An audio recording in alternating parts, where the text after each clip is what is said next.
ഞാനിങ്ങനെ ആലോചിക്കാറുണ്ട് എന്തുകൊണ്ടാണ് നമ്മളെ നാടൊന്നും ഇതുപോലെ നവീകരിക്കപ്പെടാത്തത്. നിങ്ങൾ നോക്കൂ, ഞാൻ നിൽക്കുന്നത് ഒന്നാം ലോക രാജ്യത്തൊന്നുമല്ല, ഇന്തോനേഷ്യയിലാണുള്ളത്.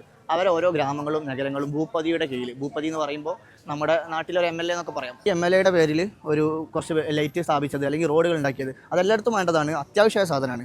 ഇത് അത്യാവശ്യമല്ല, അതിന് പുറമുള്ള സാധനമാണ്. അപ്പോൾ അത്രയും മനോഹരമായിട്ട് ഇവരിങ്ങനെ മെയിൻറ്റെയിൻ ചെയ്ത് കാണുമ്പോൾ നമ്മളിങ്ങനെ ആലോചിക്കും എന്തുകൊണ്ടാണ് നാട്ടിൽ വരാത്തത് എന്നുള്ളത്. കുറ്റപ്പെടുത്തല്ല, ഒരു സ്വയം വിമർശനമാണ്.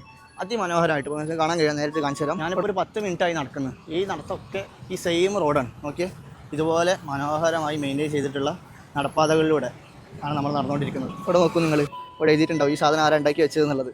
2023 ഡിസംബറിൽ ഉണ്ടാക്കി വെച്ചതാണ്.